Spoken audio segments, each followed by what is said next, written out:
I want to bring in Dr. Rami Hashish. He's an injury expert witness who may be retained by the family lawyer. Thank you, Dr. Hashish, for being with us tonight. Of course, my pleasure. Oh, I know that you actually talked to Case Bennett, the family spokesperson. One of the theories, if you will, is that Elliot fell off of a balcony.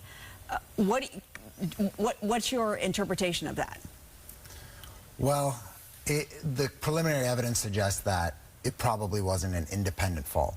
What I mean by that is typically if somebody falls, they react. They reach out their arms, they do something to protect themselves. In this situation, we know that he had, at the very minimum, according to the Mexican officials, sustained severe head trauma. But typically when somebody falls, they'll reach out their arms to protect their body, even if they're falling from a 3-story building. In addition, there's no suggestion that he was intoxicated, so there's no necessary reason for him to lose his balance.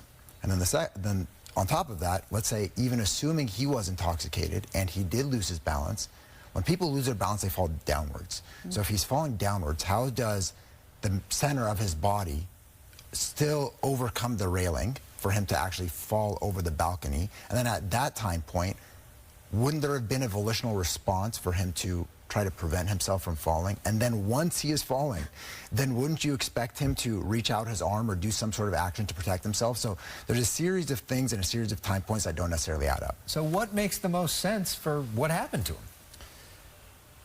I don't know if we can necessarily say definitively, but what seems clear is that there was something else. There was some additional factor, whether that means that he was pushed, whether that means that he was thrown, whether that means that he was shot, maybe? Perhaps that he was shot. So that in and of itself is obviously a huge red flag, because simply to tell whether a head trauma is from being shot or whether it's from falling down is you could simply look at the body and tell that right away. The fact that they haven't released the body and they haven't been able to look at that, it obviously prevents us from making any sort of definitive statement on that. But certainly once looking at the body, you can certainly and immediately tell the cause of the head injury. I was surprised when you told me that typically if someone were to fall from a 3rd story, that the majority of people actually survive that type of fall. Why?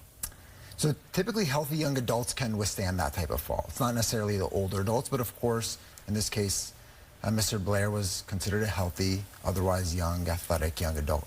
And typically it's for some of the reasons in which we mentioned. They typically react. Right? They react. Just as if somebody trips down, if somebody trips, they reach out their arms, they protect themselves. So what you tend to see is some pretty significant orthopedic injuries, like a broken leg or a broken arm, maybe some fractured ribs. But they do things to prevent their head. Everybody tries to protect their head at all costs. So, you know, obviously this is more complicated because if this happened in America, there would be a very different process underway now. You may be a part of this potential case, but how does it work with Mexico? It's tough. I mean, I think that you know, as in science and in cases like this, we have to rely on objective evidence. The issue is that there's a lack of objective evidence because of a lack of transparency, right? The objective evidence isn't being transferred. So it's, you know, that's getting into some political things that I don't necessarily think I'm the best person to speak of, but if there's no transfer of evidence, then it's hard to do our job. But if there were a trial, this is something that you would testify in? Certainly. Yeah. Okay. Fascinating. I mean, It it feels like one of those Netflix murder mysteries that people would be, you know, fascinated with. You could see a whole documentary for this, but you just feel for the family that's at the center of this whole thing and living this day in, day out. Thank you so much for sharing your perspective. Really interesting. Thank you very much.